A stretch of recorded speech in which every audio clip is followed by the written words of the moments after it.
Right, Zero Pucks Given in partnership with Blades Belong on Your Feet and sponsored by Ivory Tower Fitness. We are joined by one of UK ice hockey's long stays in the media world, Anthony Russell from Banners on the Wall. How you doing this evening, sir? Not too bad, thank you, mate. Not to pull back the curtain too much on people, but it's a Monday evening, so I can't think of many better things to get rid of Monday and the fact it is absolutely weeing it down outside than to talk about ice hockey for a little bit of time. So thank you very much for having me on. Well, you've just told me you won't be streaming this Wednesday, so we went for Monday so that I didn't make you do 2 nights in a row. Nah, I did say to people last week on the What's Current stream that I was going to have. I think I've earned a week off. I think I didn't miss a week through the season. Streamed sort of between periods of games and did all kinds of bits and pieces. So the fact that, especially given Basingstoke's end of the season, it's been very, very sort of busy with writing stuff about what's happened with the Bison into playoffs, into post-playoff bits and pieces. Now I think I've earned a week off from streaming. So not that it'll disappear entirely over the summer, but the frequency always slows down, and then come September, back to it. Full speed. Absolutely. I think you're probably my penultimate. I think I've got one more next week. I've got a special for the Solent Devils fans. I've actually got Chico Cole coming on to talk about his retirement. Give him a little chance to say goodbye to all the fans as well. And then hopefully, quality player Chico. Yeah, it's always a bit of a shame that he never got the opportunity to kind of play a little bit higher. I think that small stint at Whiteling, which just didn't really work out for him, I think kind of sort of dented things in some ways. I'd be really interested to hear his thoughts on that. So there you go, Chico. There's your first question before you even started.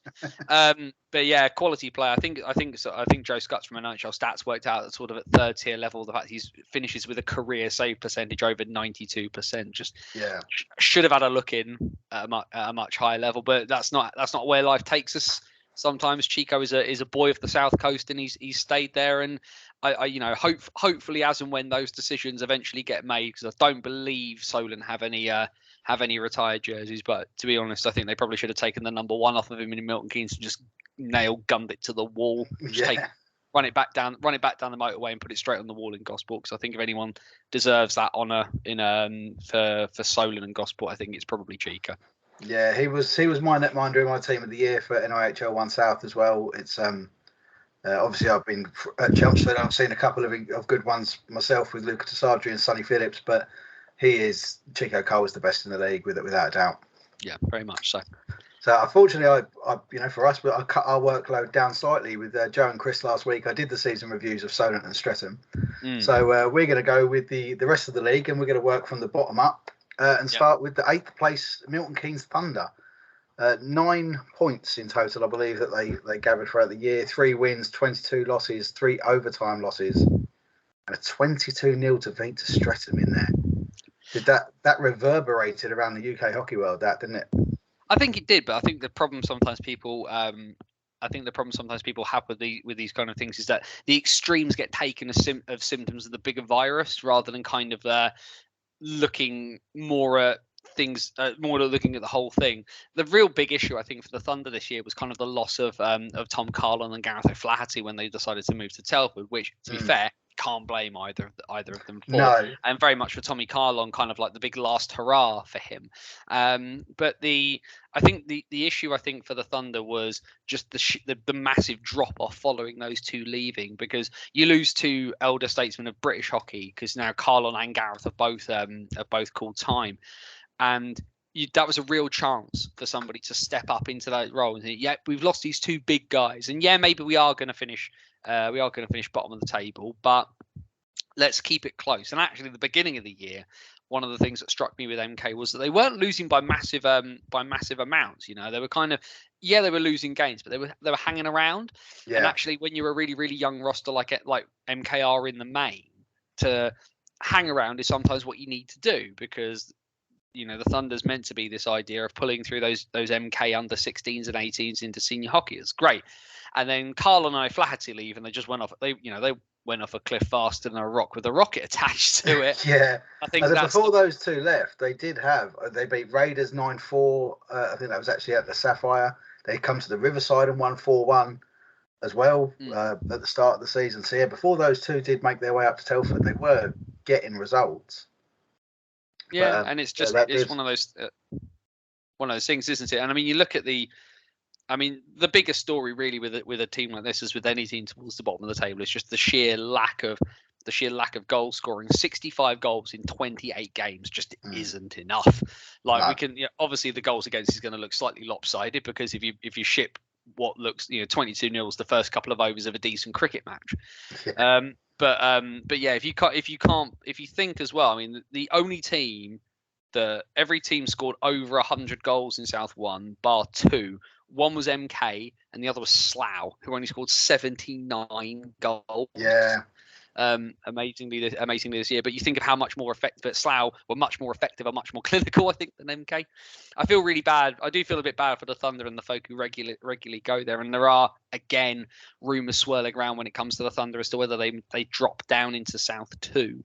I don't necessarily know whether it's the worst thing for them to do that, given the rumours of some teams that want to come up into South 1. But these are the sort of things that will work their way out during the summer, I think.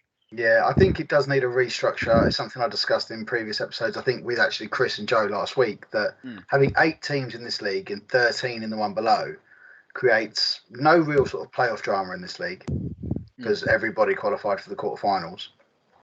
And like I said, I don't think that it's doing Milton Keynes any favours getting tonked 22-0, 14-3, 11-1 as they were towards the end of the season. I think if they was dropped down. Yeah, if they drop down, there's a lot there. The thing I'd say in response to that, though, is, and it's for people who've paid attention a little bit to things up in the north, is you look at a team like the Nottingham Lions. The Nottingham Lions had a period of time pre-pandemic where they got beaten like a piñata at a kids' party, and these things do sort of come in cycles. And there's meant to be some decent crops of youngsters in Milton Keynes that are starting to slowly bleed their way through, and like not every kid is going to be in a position where they can step straight up to the Lightning. I think of a player like Ollie Nags, for example, who has been very, very highly spoken about by a lot of people I know who watch Milton Keynes hockey and not just the Lightning. But it sometimes takes time. These things work in cycles. Like, I remember Streatham being absolute dog for years, like celebrating not being relegated, that level's worth of stuff. And I think the thing is this the trick for Milton Keynes here? Is this them going through the down before they come up, or is this there's just not enough there and they need to maybe step backwards to step forwards a little bit? Where there's questions in the air there that I don't think either of us can answer easily on a Monday night. No, I would agree. I think going down to the 2 will probably help some of the young players that are coming through. Obviously, the level of commitment in the 2 is slightly less than the 1, so that may help them. In terms of coming up from 2, I mean, I've always sort of pointed at Haringey Huskies, perhaps the Peterborough Phantoms, and the Guildford Phoenix. I think you need to look further west for a team that would be in a much better position to step up into the one, which for me is Bristol. Yeah. I think the still got their one team really, haven't they, in the 2? Yeah, and I mean it's the and they've done that for they've obviously done that for the reasons that they chose to do it. I don't know why they didn't try to hang around in Div 1, but maybe just having that little bit of separation, as it were, probably helped. And also some of those guys that were playing Div 1.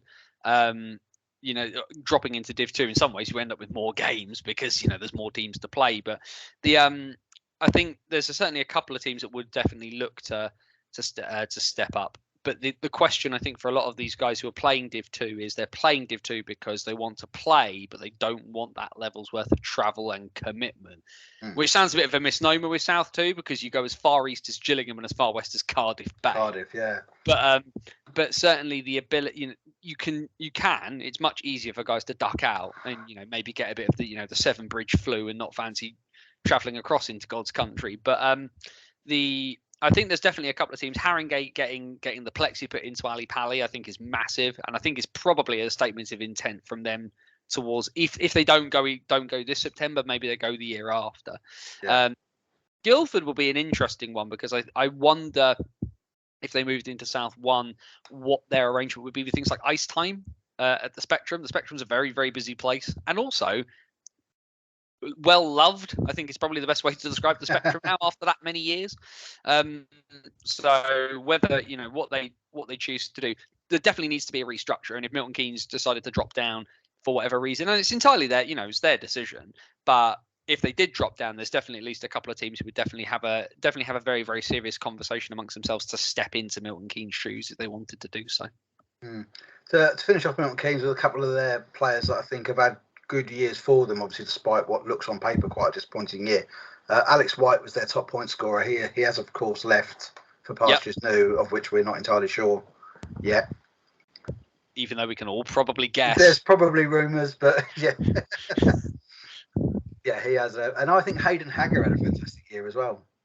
Not a guy I'm massively familiar with. The name of their young netminder is escaping me, but I've heard some very, very good things Graziano. about. Yes. I've heard some very, very good things about that young man. Obviously, unfortunately, got lit up like a Christmas tree a little bit the other week, but there's been a lot of very, very good things said about him across the entirety of the season, not just in a sorry we shelled you kind of levels worth of stuff. Bless his heart. Yeah. He's up desperately trying to find his proper name. So I want to say his actual name, Vincent Graziano. Vincent Graziano, there we go. Yeah. I think he's actually made the under-18 draft selection as well.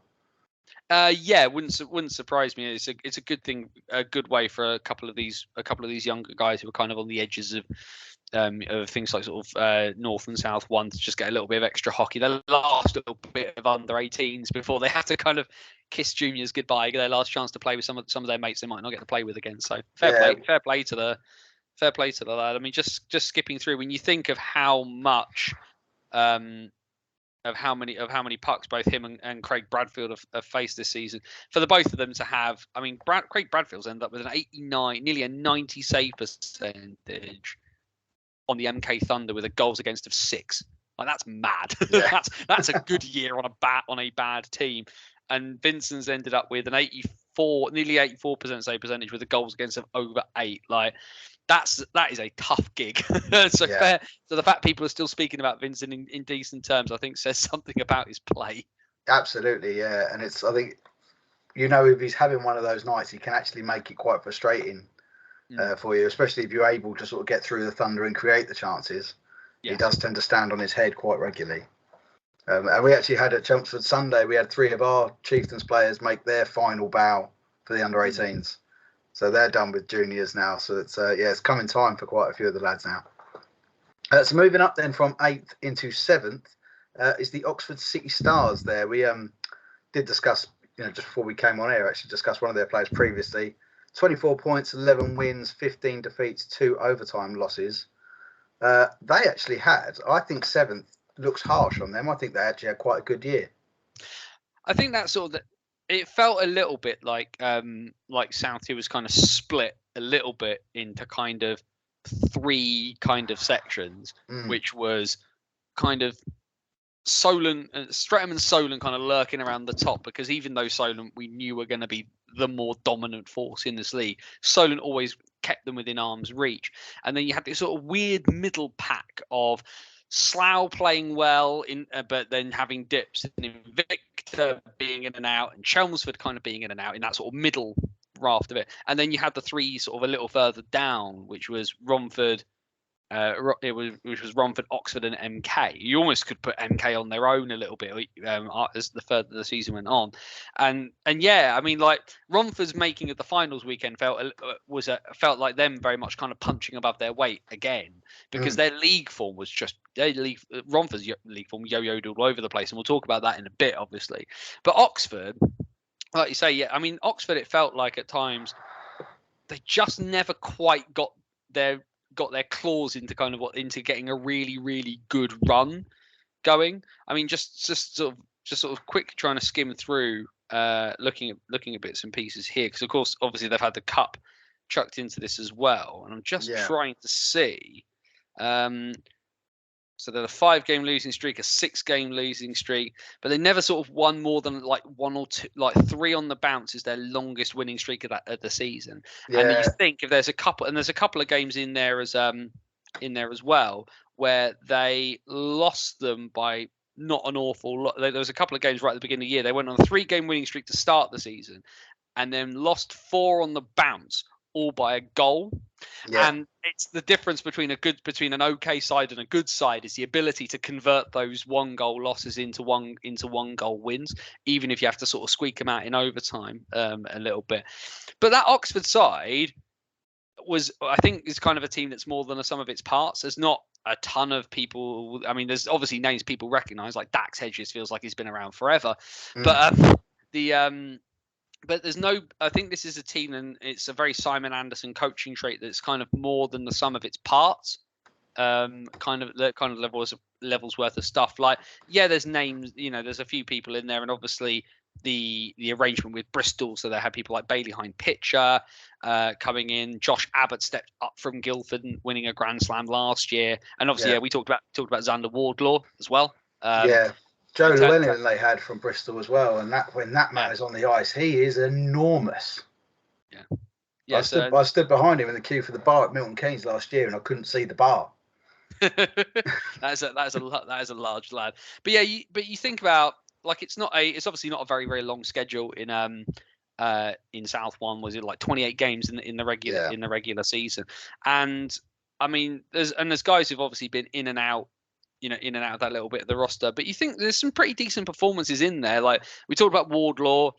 Wardlaw's over a point a game. Josh Abbott over a point per game. Aaron Moody over a point per game. Bailey Hine-Pitcher only played 13 games, but had 23 points. Matt Lawday was a point a game. Dax Hedges himself was just over a point per game. And there's lots of little bits and pieces of kind of putting it together. There's no superstars there. I can't remember, but I haven't seen a full whack all-star, whether an all-star team was done for South One this year. But it feels like Oxford, if they can convert some of those narrow losses into wins, they're starting to pull themselves into that conversation more with your Invicta, with your Chelmsford, with your Slough. Because I think for Oxford to leap that high up where they're starting to challenge Streatham straight away might be a little bit beyond the ask, even if Simon Anderson's very considerable coaching talent. Well, they did have victories throughout the season. I mean, February, particularly for them, they only lost twice in February. They beat Milton Keynes and Raiders both 3 times. They beat Invicta quite comfortably in the February as well. Also beat them in the cup as well earlier in the year. Yeah, and I think this is the issue that Oxford have had the last couple of years. It's just getting any level of consistency going, and it's just getting being able to really, really sort of turn some of these bits and pieces around. I mean, there's a chunk here where I just lost which part of the date this is, but it's sort of around sort of December. That's sort of just before the December break into the new year. They lose their last game before Christmas. They lose 6-0. Then they lose 5-4 to Chelmsford. Lose 5-3 to Invicta. Lose 4-0 to Invicta. 4-3 to Solent before Chelmsford gave them a bit of a whacking as well. And you think that they're not a million miles away. They're not a million miles away. But you can think, but there's probably a few people, and people listening as well, can probably think of those names in those rosters, whether it's Solent, Chelmsford, or Invicta, that just put Oxford just that little bit behind the 8 ball before they're starting. And you can't have a team of Xander Wardlows, but you think of maybe having a Bartlett, let alone both, or you think of a Husker or a Lazchek or whoever you want to name off of Solent, even like a Steve Osman. If you think of what Steve Osman could have done on an Oxford side, with a loan, maybe like with somebody like Wardlaw and Abbott, what sort of damage they could have done. And it makes you a bit of a one-line team, but one line can do an awful lot of damage if they're given the opportunity to do so. So I think a good season for them. I think if they can keep hold of most of that roster and add a few more in, obviously their City Stars, the Rising Stars rather, their second team, they had quite a good year. So I think they can certainly keep it competitive. Yeah, certainly. And that Rising Stars team is obviously sort of brand new, and it's the first sort of senior hockey experience for a lot of them. I remember watching Ben Mollett skating around as a mascot in Basingstoke, doing all kinds of crazy things, like being the true netminder. But there's like Oxford's, if they can find the way to start getting, to fill those gaps when guys get older and want to do different things, to pull through some of those Rising Stars guys, and as well making use of that relationship with Bristol as well, because Bristol are going to attract players that are going to need whether it's from the 2s or the 1s needing to come down and get ice time. There's going to be guys who are going to who they'll be able to kind of supplement the lineup with and kind of do some bits and pieces with. So, yeah, excellent stuff for them. Up into 6th place, then we've got the Raiders Junior, 25 points, 11 wins, 14 defeats, 3 overtime losses. Their top point scorer was very, very close to making my All-Star team, to be fair, TJ Anderson. He had a superb weekend in Coventry, TJ, and I think obviously Raiders fans in general were obviously we're very upset on that Sunday afternoon, but one of the big things, and certainly it was very, very true in the semi-final, was the story of the weekend really for the Raiders was their third line of Blaslav Novak, TJ Anderson, and Mikey Power, with sort of Jacob Ranson kind of rotating around into different positions as and when he was needed, which is very Jacob. But TJ showed up at Coventry, like really, really showed up. And when against Sheffield, where the top 6 of both sides kind of sort of nullified each other a bit, and TJ scored his second goal when the highlights eventually come out. The finish he does on a really, really experienced all-star netminder in Dimitri Zimostra. The kid is very, very clearly on the bike and really, really wants to get going. And then he gave an equally good performance the next day. And it didn't come off against the Leeds Knights team that has been the best team in the country by a mile. Yeah. He's the thing with TJ is it's really easy to be given that opportunity and look out of place, especially on a big stage. And I've been fortunate enough to see TJ a couple of times this year because he's just ended up playing with the seniors in Basingstoke rather than being with the Raiders. The juniors haven't had a game that night, but the one thing he's always managed to do is just make the most of the opportunity, doing something, being noticeable. You want to be noticed as a forward, so the fact he's managed to kind of do that, over a point per game in South One, and I think the other name I'd mention in there because I got the opportunity and he played again. He did very, very well at Coventry. Marco Pascali. Yes, fantastic season. Very, very, very. It's very hard sometimes to get opportunities as a defenseman to kind of step up because it's easy. It's much easier to make a mistake and it matter on D. So it's much easier some ways for a forward to be given an opportunity. Yeah, have a couple of shifts and just skate around and go hit. Whereas it's harder on D because if someone's charging, if you've got 3 forwards charging towards you and you blow your coverage, you're pinned to the bench for the rest of it. So for Marco to go, just looking at this, 23 points and 26 in South One from D. And he's just played in a national division playoff final as well. With all due respect to folks who like the Junior Raiders, neither of those two gentlemen should be touching South One next year. No, I very much doubt they will. Over the course of the season, they had 4 fantastic games against Chelmsford, the real Essex derby, as we like to call it. They finished 2 apiece for the 4 games, so there can't be any complaints there. Their playoff quarter-final with Slough was just unbelievable.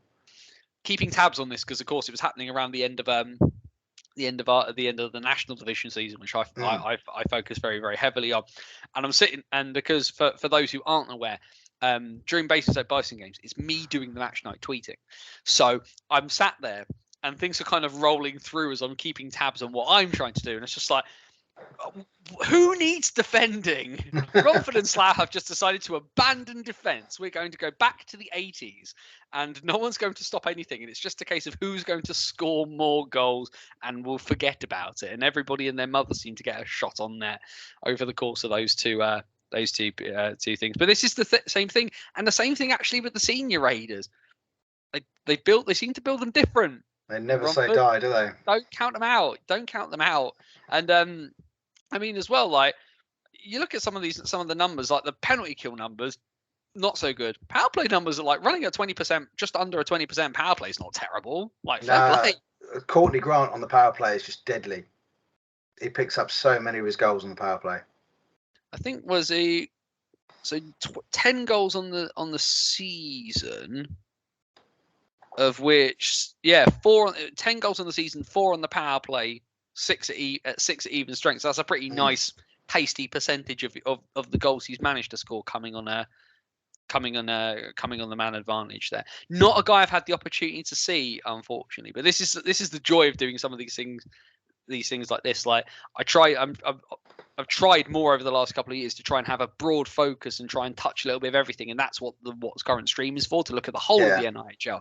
So getting the opportunity to kind of get some more context on some of these names for me is really good fun. It's going to make next year more interesting because I've got to focus more on some other stuff now. Yeah, I mean, we'll end up probably crossing over more next year because it's I mean, Zero Pucks is actually going to expand slightly into covering the whole of the NIHL One South. The focus will always be Chelmsford because it's my team and it's who I watch every week. But yeah, we will certainly be talking to other coaches and other players and getting a more expansive view of the league.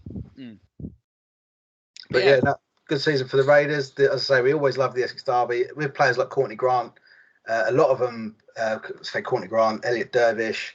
They've been Chieftains before. Then they're Raiders. They all float up and down the A12.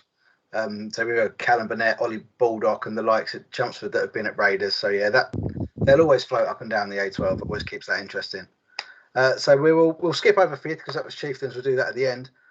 Fourth place was the Invicta Dynamos. 29. They're a little raft of 3 teams here, including the Chieftains, on 29 points, all with 14 wins, 13 losses. Slough and Invicta rather with the same 13 wins, 14 wins, 13 losses, 1 overtime loss. For Invicta, South Cup winners, top point scorer Jure Husk. Obviously, we'll discuss him shortly. They use their import system perfectly because Husk and Laschek, 89 points between them. I mean, I remember Stanislav Laschek getting suspended for throwing his helmet at someone in a fight. So my experience of Stan is always slightly tempered by watching him play for Sheffield or watching him do that. Yes, well I think done he's as well. Calmed in his older years. Yes, well done for managing to mention the fact they won the cup and not doing it through gritted teeth. Well done. They deserved it. But yeah, this certainly. It's been a much better year for Invicta. I think the change of ownership and Kev Parrish stepping away from the bench into an ownership role, and that's a hard thing to do. That's a really hard thing to do. Kev obviously coached the team for a really, really long time, and it's that change in how you influence what's going on. And it's a discussion that we've had in Basingstoke quite a bit, where we've had Ashley Tate as our coach. Ashley Tate is one of the best British players of his generation, record cap holder at one point for Great Britain, and he retires and goes to the bench, and that's a massive, massive change because how Tate influenced the game was always more in how he played, even though he was player coach. If he wanted to change something, he'd go out and he could do it. If he wanted to try and score, he could go out and score a goal, and suddenly he couldn't. And you think of Kev, who was on the bench for a very, very long time. Like he coached the Dynamos well before the EPL collapsed, and you had those EPL teams stepping into South One and playing Invicta and Chelmsford, and then he suddenly moves into being the owner, and it's obviously he's got quite a big amount of say as to what happens there. Carl Lennon's not an idiot. He's not going to not listen to his boss, but no, his ability to even in that point, you're not on the bench anymore. Literally just watching. Like even though even if Carl's on the bench and he's coaching, he's still got an ability because it's like, right, we've got a power play with 93 seconds left. I'm going to put out this guy, this guy, and this guy. There's your impact if you're a coach. And Kev's now had to remove himself from that and just sit there. And last was really hard for Invicta, and it felt really bad in that sort of sense because I've got a lot of time for Invicta as a club. When Basingstoke were playing them, we always had some really, really. There were a bit one-sided battles, but Dynamos fans always gave as good as they got, and they were really kind of it was the very gracious fan base was how we always kind of encountered them in Basingstoke. But yes, to see them having had a bit of an iffy year and have a little bit of an upswing is just nice. It's also good for the division, I think. Absolutely, I think a strong Invicta, a strong Invicta and a strong Chelmsford, if nothing else from that rivalry perspective, if that rivalry works, then that is good for the division as well, because we can't just purely look at Streatham like tonking people every 5 minutes. The league for the league as a product, it needs to have those things to get your teeth into, which is a bit of a classic old-fashioned southeast rivalry. Yeah. And having, admittedly, Invicta and Chelmsford played each other like 85 times this year, and that's probably a little. Yeah, 85, 86, something like that. Yeah, but having the ability, but having a rivalry that was done in the right way and done in that right spirit, like having a cup final. Having a cup final will do that, and the playoffs will kind of do that, where the guys have played hard, but played the right way, and then you kind of move on. That's what you want. You don't want stupid rivalries where everybody's like having a line brawl every 5 minutes. That's nice once in a while, and there are definitely situations where a line brawl makes sense. Yeah. But you don't want it. You don't want it all the time.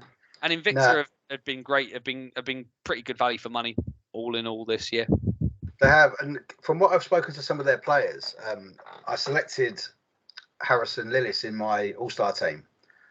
Just because I think the amount of Invicta that we've seen, I had a bit of stick for it from some of the Chieftains lads actually, but the amount we've seen Invicta this year, and they have had our number this season. There's no argument about that. I think it's 10 games. They've won 8. We've drawn 1, and we took 1. And he's just so hard to get round. And they've had such a good season that they deserved a player in an All-Star team for me. It's the first time I've done one. And I don't know a lot of these lads personally. So it was. I thought it was thoroughly well deserved. But Carl Lennon seems to have created an atmosphere down there of, it's like they sort of see him as a life coach, and he's brought a sort of an element to the team where they are all working so hard for each other that, similar as we said to Oxford, they become more than the sum of their parts, but their parts are very good. Richard Harris and Yuri Hushko, who unfortunately we won't be seeing any more of.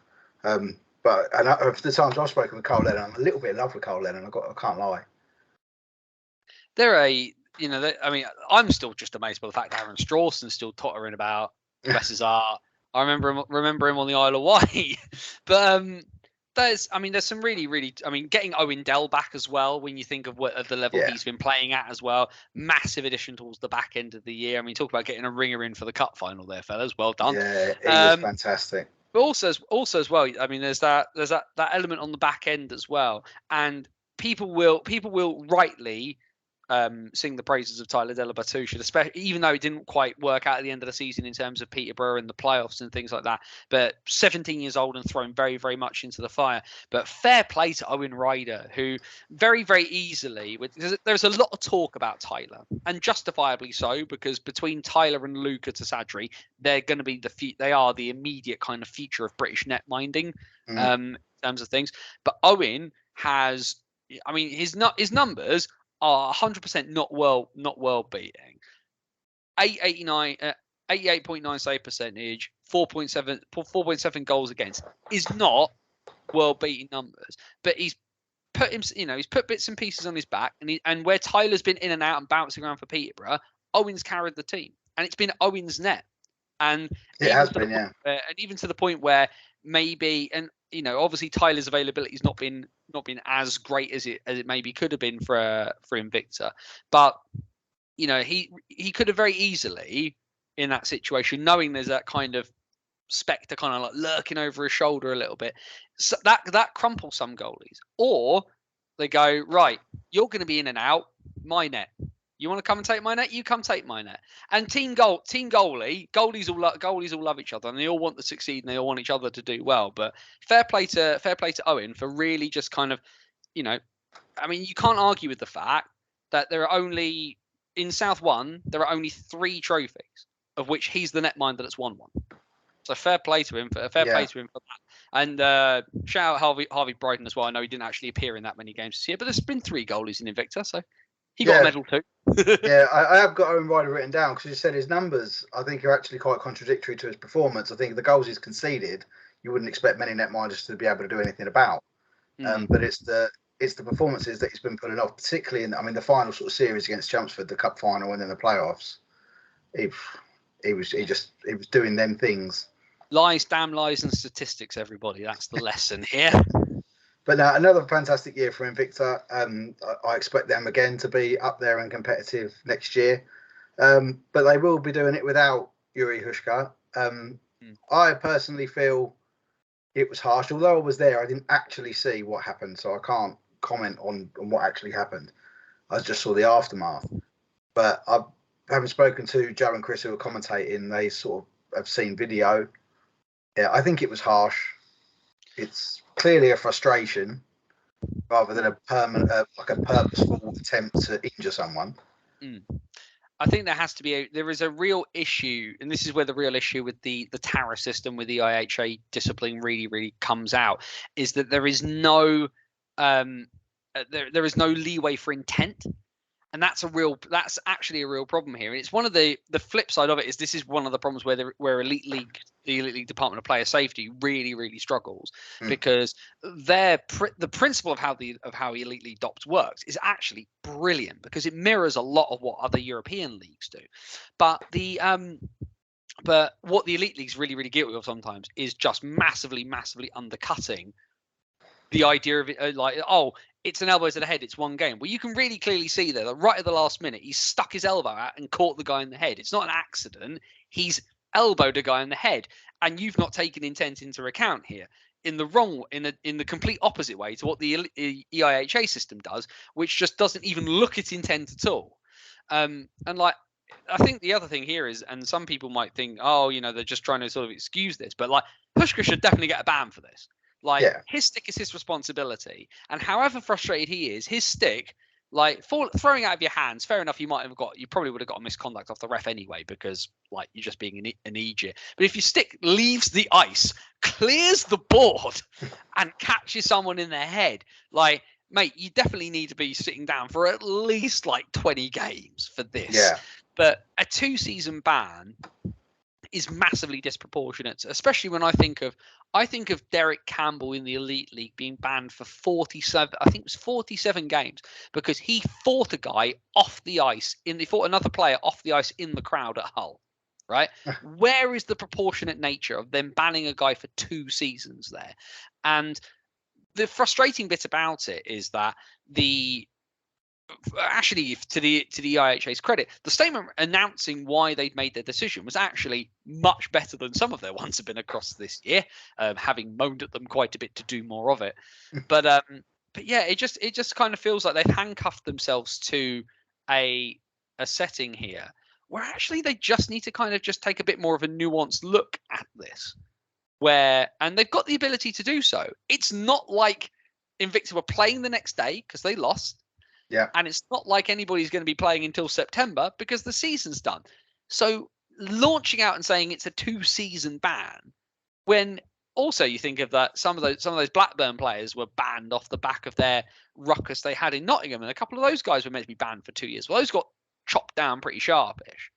So obviously Invicta, and actually, again, credit to the Dynamos for doing this, because their statements dealing with this have been really good. And their statements have been good. Elite League teams how to do their PR.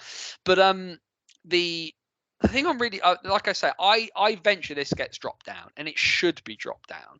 He 100% should not be starting next year. If he wanted to start next year, he really should be sitting at least 15, 20 games for this. He's injured a kid. He's thrown his stick over the boards in frustration and hurt a child. You definitely need to sit on the naughty step here. But 2 seasons is just balmy. There's no need for it at all. No. So, and I'd heard that he possibly was retiring that weekend, and that's why they've gone so harsh, because he had no intent of coming back anyway. So they've made an example. But I mean, the amount of time that guy spends on the ice for Invicta, I can't see him wanting to retire. He was playing nearly 45 minutes a game. I mean, it's hard, isn't it? The body gets a little bit older each year, gets a little bit. It can still be fun, but each year kind of gets a little bit more. Everything sometimes can get a little bit more sore. It is really sad though, because if that was the last hurrah, you think of all those Solent guys who signed off at the end of that final game. You think of Tommy Annette signing off at the end of that game as well, and Jure Hushka has been a very good servant to British hockey. It should be said. Yes. And actually, he deserves the ability to kind of have a goodbye. He has sort of sabotaged himself slightly, so hopefully some common sense kind of reigns in here, and they bring the suspension down, even if it's just a case of you stick him out for a shift at the end of the game to let him just say farewell and do it that way. But yeah, not the way you want to see a guy potentially ending his career. No, well, I mean, after I would imagine he thought he'd put Invicta into the playoff final this year, scoring the 3rd goal with 1 minute and 40 seconds to go, and then to see what happened after, which mirrored virtually the Chelmsford Bristol semi-final from the previous year. discussed with Joe Scutts that perhaps that second semi-final is cursed in some way. Yeah, yes. But it does feel it, doesn't it? Yeah, it was quite incredible to witness but you could actually see it coming. As soon as that third goal went in, Alex Murray called his timeout, and Paul Chico Cole put 6 forwards out there. It was you could see it coming.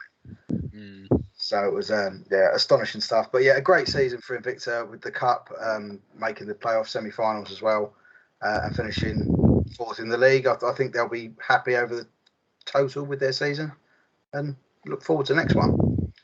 So up into 3rd then, again on 29 points, 14 wins, 13 losses and 1 overtime loss is the Slough Jets, as you rightly said earlier, one of only 2 teams not to top 100 goals in this season. Their top point scorers were joint, from what I found, of Lewis English and Jacob White-Say, but with only 19 each, but there's an incredible spread across the roster of people getting points.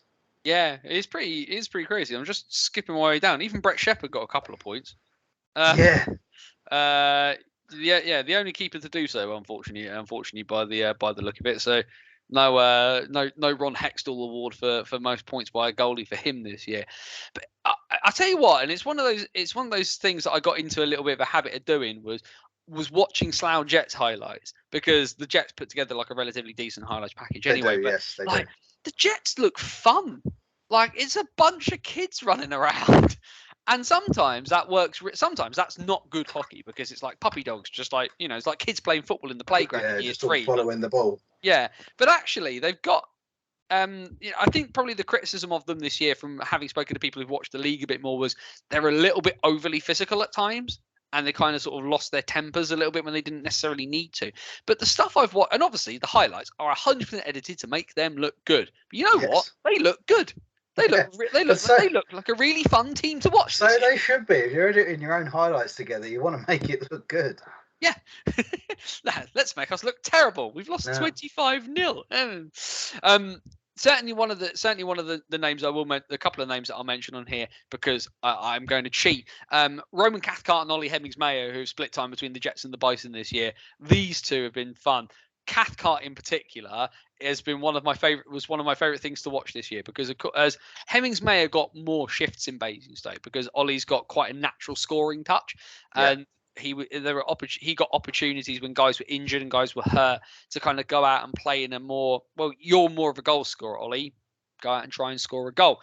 And then as soon as Roman Cathcart would touch the ice, it's like, right, someone's getting run. And it was just, and seeing somebody, and there were times this year where the Bison were not very good at all, so to see 2 16-year-olds charging around the ice with not a care in the world was really, really good fun. So to be able to watch them do it on the highlights, and if they're back in Slough next year, I 100% want to make a point of going and watching the Jets next year, because the ability for Roman and Ollie to be much more impactful at that level is going to be quite high. So I want to see what those two lads are able to do where they are second line minutes, rather than sort of like once in a blue moon on the ice. So that would be a lot of fun. And also have to mention Connor Redmond, because he's the nephew of a legend. So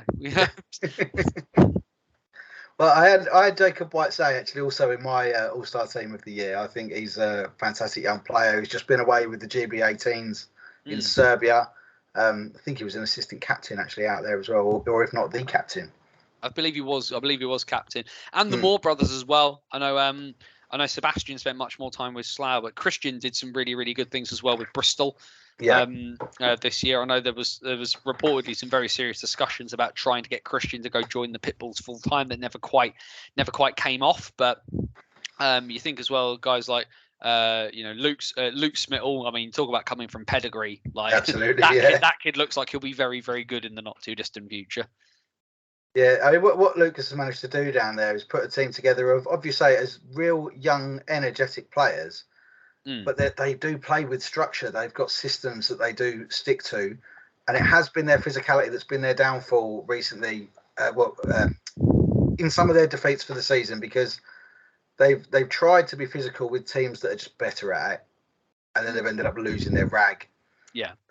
Particularly with Chelmsford, actually, over the course of the season, I think they beat us once from 4, but the other 3 times when we beat them relatively comfortably, I think Ty Cathcart got his nose smashed all over his face by Grant Bartlett in at least one game in Slough. I think the game in Chelmsford, they waited, I think it was 12 seconds from the start of the game before they went into it again. So yeah, definitely what was their downfall. But if they want to play like that, I think a lot of teams will welcome that, but they just need to be better at keeping their heads with it. Controlled aggression is a very, very big thing. I think, but the other thing as well is that particularly if Slough keep this group together, or at least a good core of the group together, they become a much more interesting prospect if they are going to be that physical. Because even if you think of a team like Streatham, who were much more better behaved this year at times, and I think it's because nobody wanted to get themselves suspended too quickly. Hi, Ryan. But even like Brandon Miles hasn't fought as much this year. Ryan Watt didn't fight as much this year. I have a theory on why Brandon Miles has not fought that much this year.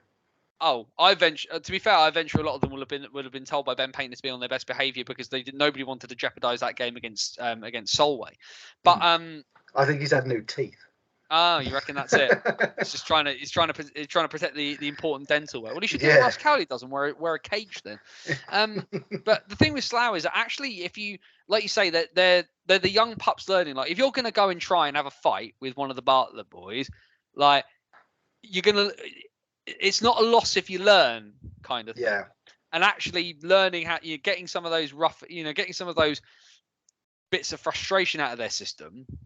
And learning how to be more controlled with it, and kind of a bit like Tampa Bay did the other night to the Leafs. If you're gonna have a scrap, have a strategic scrap, and take out some of those guys who are gonna cause you a bit of damage. Because you know, like a couple of like with all the will in the world, Ty Cathcart, Grant Bartlett.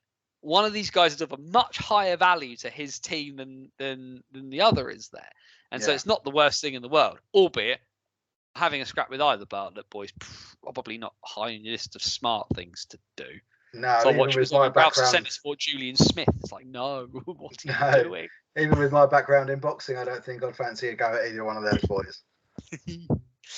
The only other thing I mentioned was Slough. But having looked at it, both Brett Shepherd and Brett Massey, both over 90 save percentage, and both under 3 GAA. Pretty good, pretty solid foundation to build on from the back if you can work it out. I think in most of their games this season they were clinical front and back. Like so, they didn't score many goals, but they didn't concede many either. The wins they got were tight. They got a couple of shutouts as well. I think Brett Shepherd got himself a couple of shutouts. So that was a good season from Slough. And I think as you said, if you've got Streatham still up there with that team, then players. As you said, not as many penalty points this year, but certainly still just bullying teams in the fairest way possible. But if Slough progressing, Invicta progressing, we're going to move on to Chelmsford now coming back next year. It's just going to make it more competitive. Yeah, it's going to make it. And like I say, if you do potentially have a team step up from South 2 into that mix as well, not only do you have like a really, really highly competitive division, but then some new blood into it as well. And those people who maybe were sitting on the fence a little bit. Oh, not seen this team play before. Let's maybe go have a look. What was that? Oh, that game. I remember we played them. Well, I was at that game. We played them last year, and that was pretty decent. It should be, and it starts to build and build. And like South 1 has its place within the structure, right? It's not meant to be the top league. But what South 1 can do if it can develop a core of teams, and obviously someone has to finish first and someone has to finish last. That's sport, right? But if you can have a league of 8 teams, and theoretically you can have a night where, if we're honest with ourselves, this season, teams 1 to 6 probably had a puncher's chance of beating the other team, right? And with all due respect to Oxford and to MK, there was nights where you could put either of those two teams on the ice, and you think they're not winning them, right?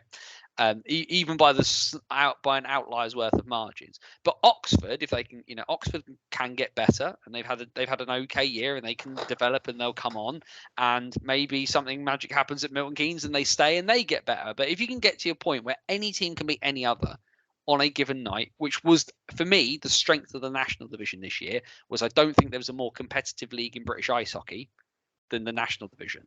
No, I can agree. if South One can get to that point, then I think it really, really works, because South One should be a real, without wanting to hang official labels on it, South One has the real opportunity to be a very, very good development league. You can have those older guys who don't want to commit as much come down and teach the youngsters, and you can have your 16, 17, 18, 19, 20, 21-year-olds just running the show. And then when they're ready to move on, they can move on. And if they don't want to move on, they can stay and do it that way. But this league's got so much potential in it. It's fascinating to see how the teams are going to progress on from here. Yeah. So we'll move to 5th place then, and to the Chelmsford Chieftains. Again, 29 points. Never heard of them. One of ice hockey's staples, UK ice hockey staple teams, Chelmsford Chieftains. 29 points, 12 wins, 11 defeats, 5 overtime losses, which was the reason they finished 5th for me out of that. I was going to say, that feels a lot. That feels like a lot. we won in overtime once all season, and I think that was at Oxford in, I think it was January, I believe. But yeah, the 5 overtime defeats were, obviously you get the 1 point from that, but if you take 5 extra points, and put that on there, it changes things quite drastically. But yeah, top point scorer was Grant Bartlett. 105 points between the Bartlett brothers in an up and down season is quite some going, including a game at Milton Keynes, which I discussed with Joe Scutts. The two of them scored 18 points between them in one game. Not that they're padding the stats here. No.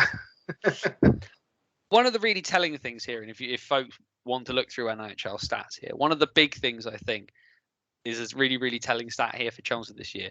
Aside from the fact that they do not have the spread of points around that some of the other teams have here, they averaged 37 shots taken a game and averaged nearly 49 shots against a game. That does not make for a good way of trying to play your hockey games. And I appreciate if you've got one of the best net mining prospects in the country in net, you probably feel very, very confident. And shot counts do not always tell the story. But where your shot count balance on average is 12, facing 12 more shots than you take, that is something that your new head coach at the Riverside is going to need to address. And knowing Cliff, he's going to address it. Yeah. Yeah, if I had to sort of look back now and look at a lot of the goals we conceded, a lot of them were on the breakaway. We conceded too many short-handed goals this year. And we'd get caught with maybe 3, 4 3 in the offensive zone, 1 in the neutral, 1 in the D, and we'd get broke on 3-on-2, sometimes 2-on-1, sometimes 3-on-1. And particularly in Victor, we played quite a lot. We're very adept at coming forward with more than one forward and moving the puck quickly. Well, I think, like I say, you look at some of these numbers here, and you just look purely at your goal scorers. The Bartletts score silly amounts of goals because that's what they do. And you look at your next load of top point scorers. James Pentecost was your 3rd highest point scorer, only scored 7 goals. Ollie Baldock scored 14 goals, so that puts him 12 behind Cam Bartlett. TJ Fillery got 10. And after that, everybody else is in single digits worth of goals. 3 for Matt Turner, 4 from Callum Burnett, 2 for Dan Hitchings, 3 for George Ethan Reed, who I know is very, very highly thought of on the back end. 7 points from 18 is not a bad return for a D man. But if you're wanting guys to, the big issue here for Chelmsford this year has really just been you're almost a little bit of a one-line team.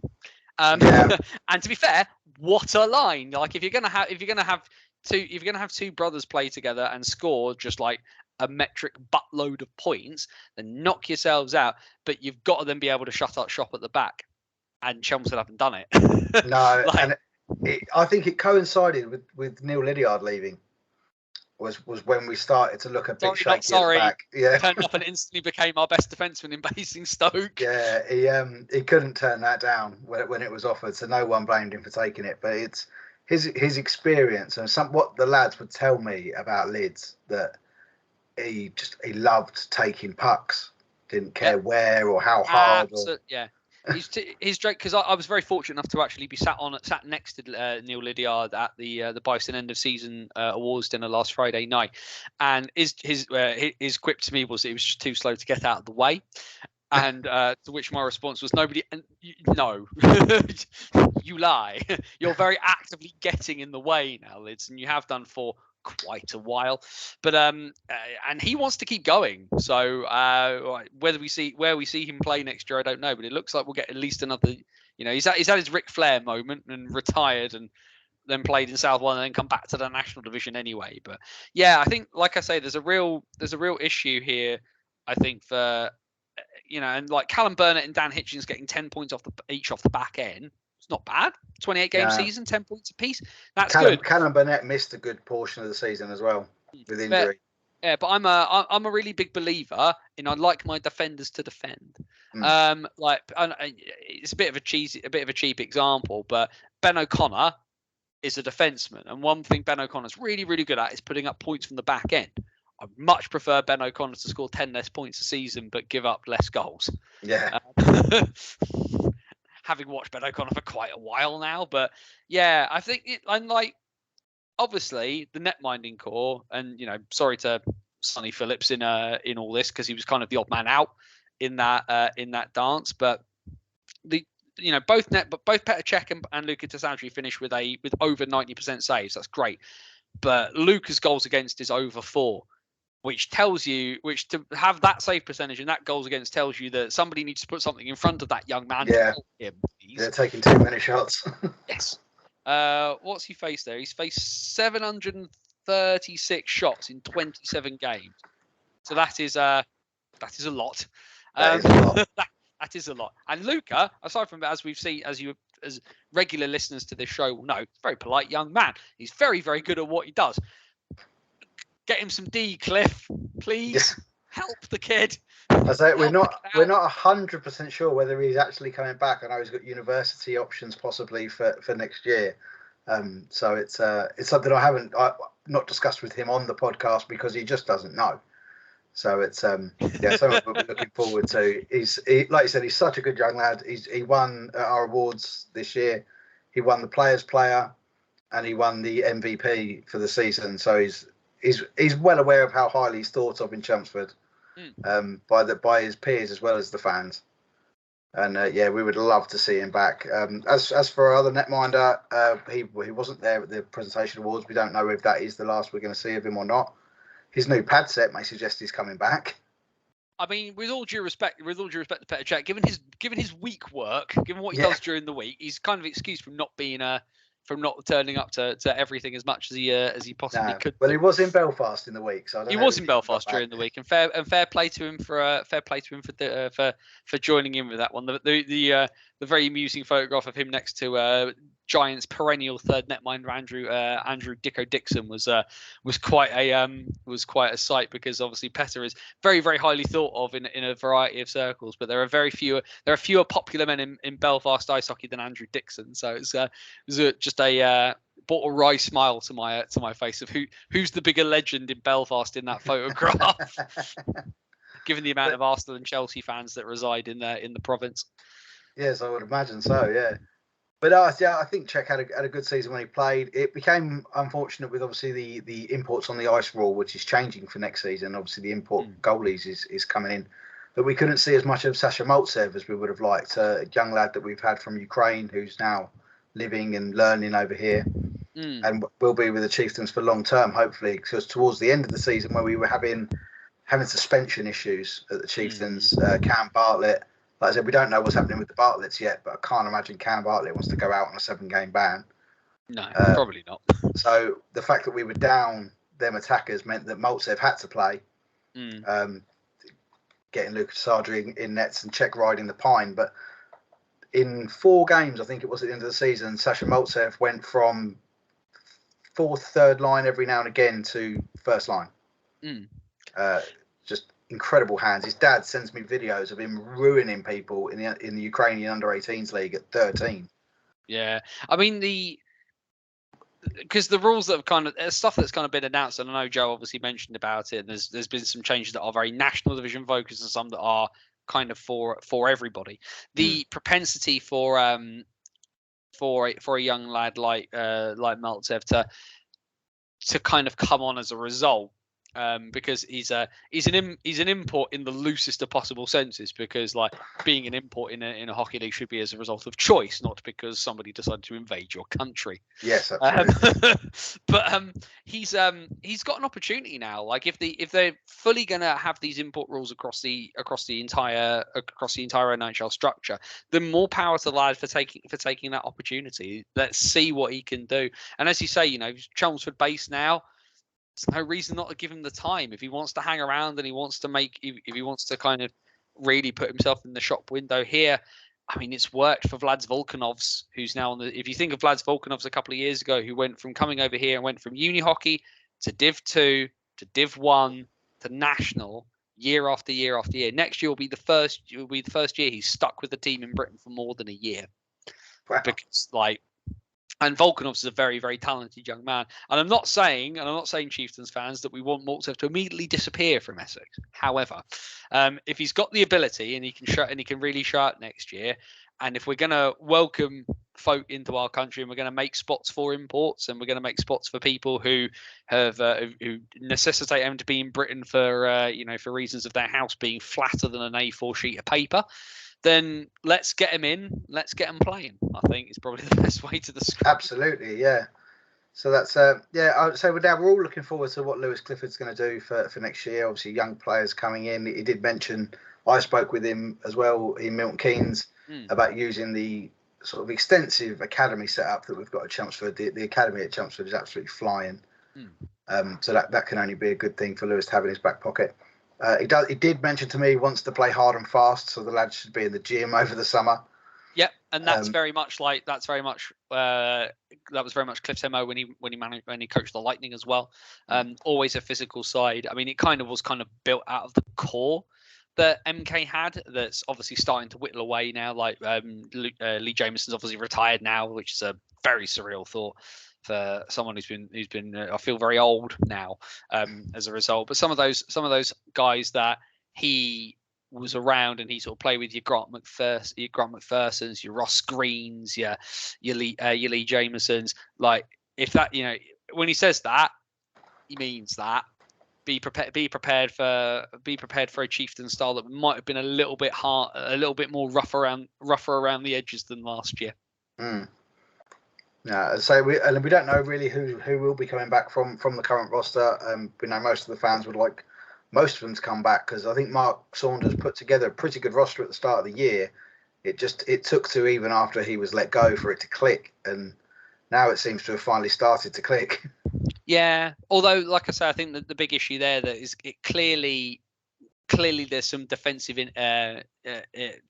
inequities there that need addressing for Chelmsford, and I think the problem that you guys are going to have, if only they're a team that stopped playing with a bunch of young defensemen that you could go at and ask as to whether they fancy playing South One for a year, but. I think we're going to be a little bit down the pecking order of getting those gentlemen. You never know unless you ask. And also the other thing as well is that rumors about Alex White aside, because let's just go straight towards that hole. Probably the worst kept secret, isn't it? Yeah. But the other thing as well is that people are going to want to play for Cliff. Like he's not a bad coach. Like him. I was there at the playoff final in 2022 when he was coaching the Lightning, and he was just getting absolutely rinsed because he had Tim Wallace sat at the end of the bench. And everybody was just like, we all know where this is going next year. Enjoy your last game in charge kind of thing. But he's not a bad coach. He's got some savvy tactical ideas. He's got a style. And if he can get the guys to buy into it, it's going to be effective, especially in a league like South One, where your best team have played a very, very solid structural game for quite some time. And admittedly, for Streatham, that was their downfall, was because they were almost too structured and didn't think creatively enough against Solway to beat them. But if you think about what Streatham have done in this league and how they've done it, and you go back to what Joe Scott said about doing the same thing very effectively with slight tweaks and variations. Well, if Chelmsford Ben Painter's still a very, very new coach. Chelmsford have now got arguably the most experienced coach in the division behind, like, Simon Anderson's been doing it for quite a while. So, but Cliff has coached at a higher level than Simon has. Yeah. So to be able to add that into the Chieftains as an organisation is massive. If Cliff gets buy-in, do not be surprised to see Chelmsford to be finishing above 5th place. I'm not going to say they're going to challenge Streatham, because I spoke to Ben Painter after that National 1 final, which I was fortunate enough to be able to commentate on. And I meant what I said. I've said it on social media a bit. He was very upset and he was not a happy boy. But behind those eyes, the gears were turning in Ben Painter's head. That man has a plan, and they are going to be laser focused, especially where you think about the huge cock up as an organisation they made, where they burned off the cup by mistake, because counting is not a thing apparently. No. But like, Chelmsford have got, like you said, they've got a really good academy set up behind them.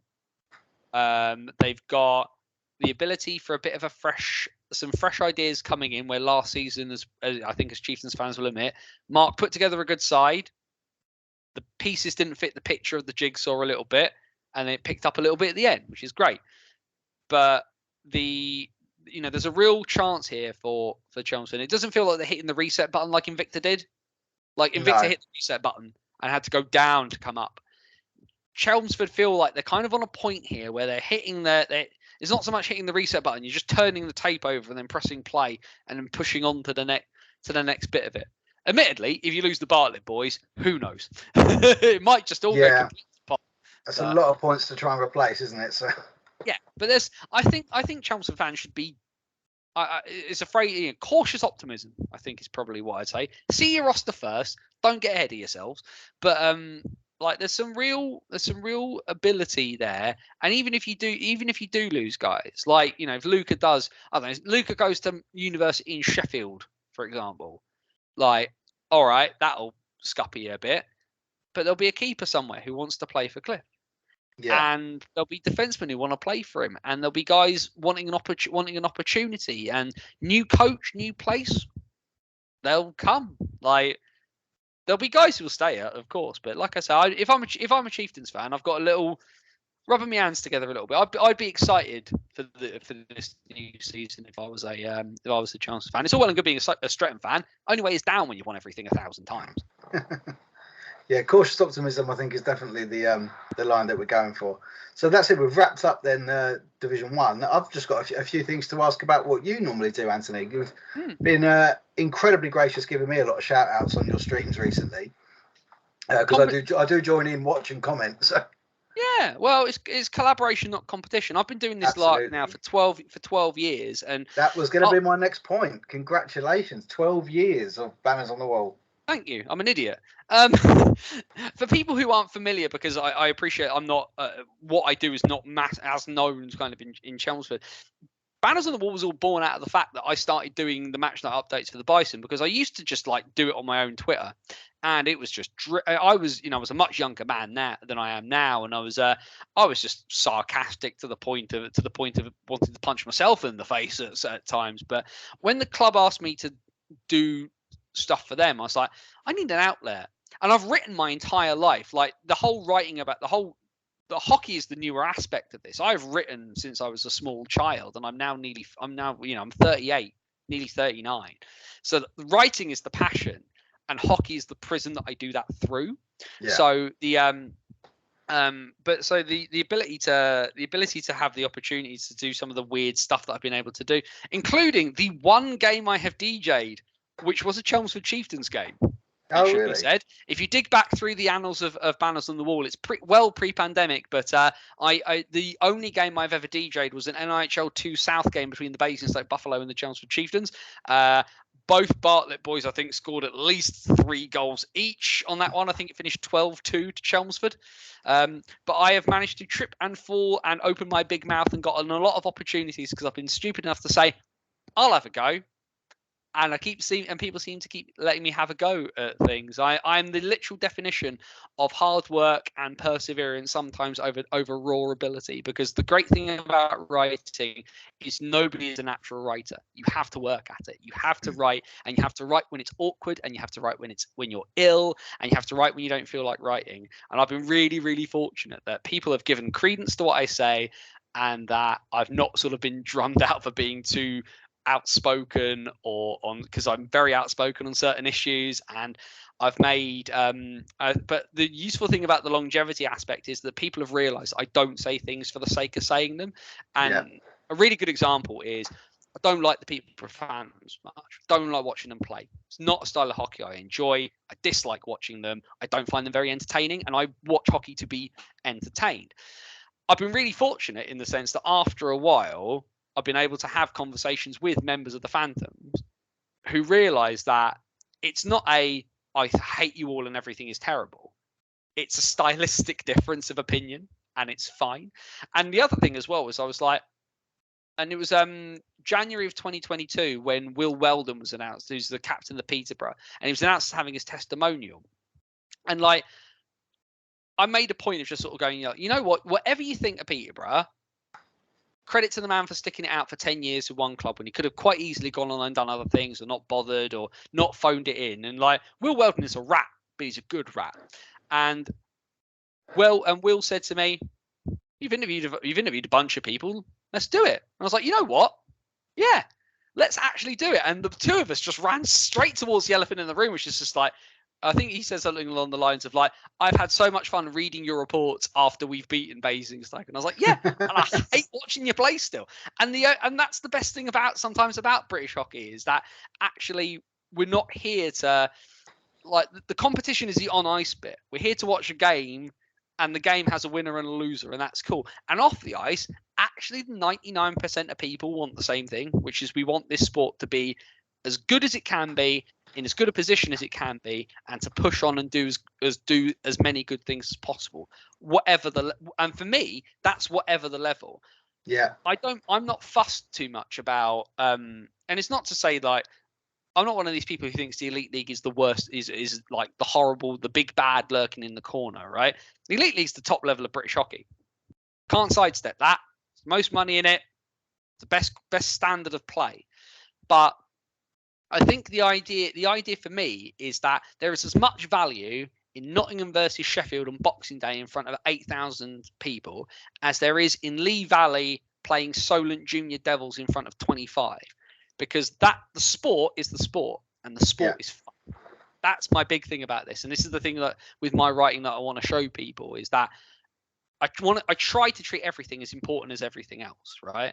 And because if you're doing something I can't do, you're putting the gear on, you're putting the skates on, and I don't care if the level that you play a bit. It could be Canada, USA. I watched South Africa versus Luxembourg yesterday, and you know what? They all skate better than I do, every last one of them. And it's still of the same value and it's still as fun to me. So 12 years on, the fact I can still maintain that, just like being able to watch and just like, this is great, is huge for me. Yeah. And I take it technology's probably had a big say in how you progressed it. Because you're obviously now doing with the What's Current stream. Yeah. The What's Current was born out of, because there was a podcast for a while, and after my son was born, the amount of stuff I needed to do in terms of prep and editing was just becoming too much, and I was feeling overwhelmed by the project as a whole, and I felt that my writing was starting to suffer. And with all due respect to What's Current, if you had to make me choose between one or the other, I'm going straight back to writing every time, because that's what I think I'm better at.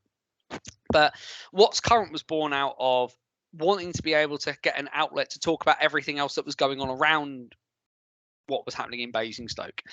And actually, like, and it's not to say like I'm lazy and I don't want to edit, but I'm lazy and I don't want to edit. And actually, but as well, there was a gap.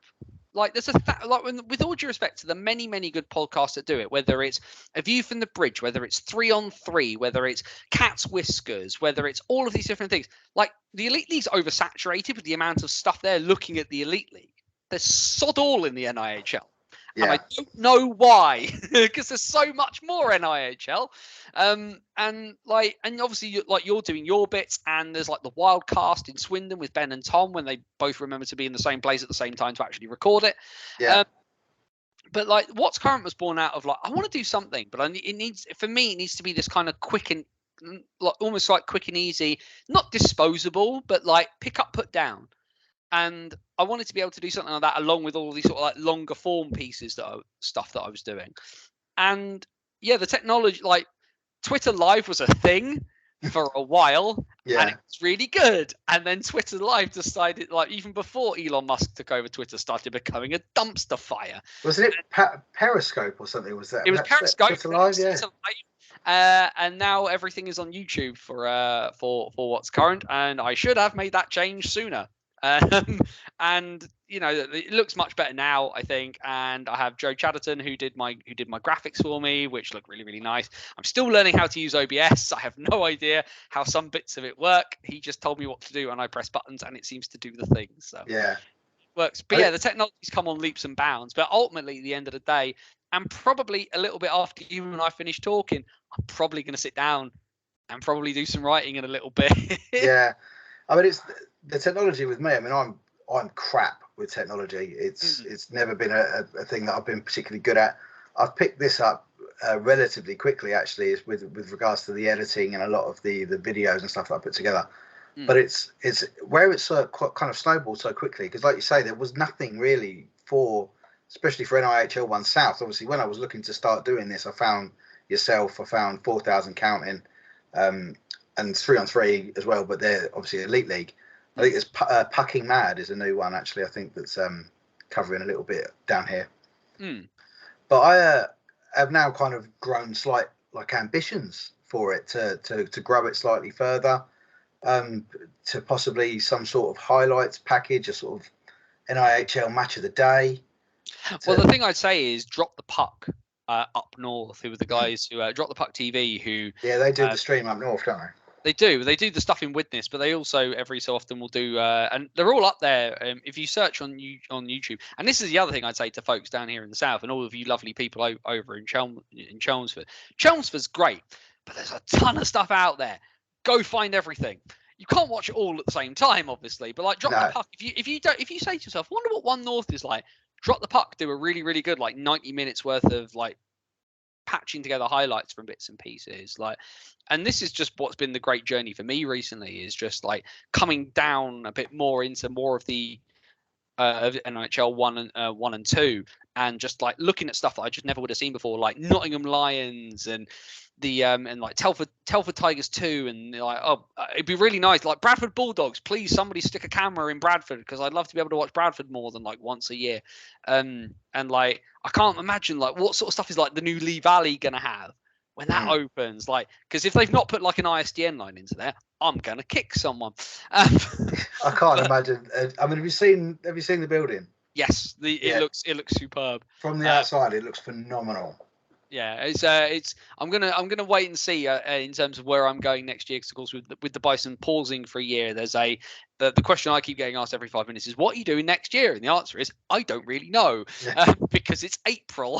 But the general thing for me at the moment, I think, is I'll probably be bouncing. I'll see where Bison players sign and try and kind of do the rounds there, and then I'll try branching out into a few weird places that I've not been. So, but the amount of tech at the moment that you're able to do stuff with is crazy. The fact that that if you wanted to, you could watch Widnes Wild versus the Solihull Barons in North 1. That you can do that, and I'm waiting to see more clubs do it in South 1.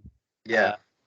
To be perfectly honest, it feels like South 1 feels like there is a South 1 as a level has always been really, really good, but the only team that was properly streaming was MK, which was really weird.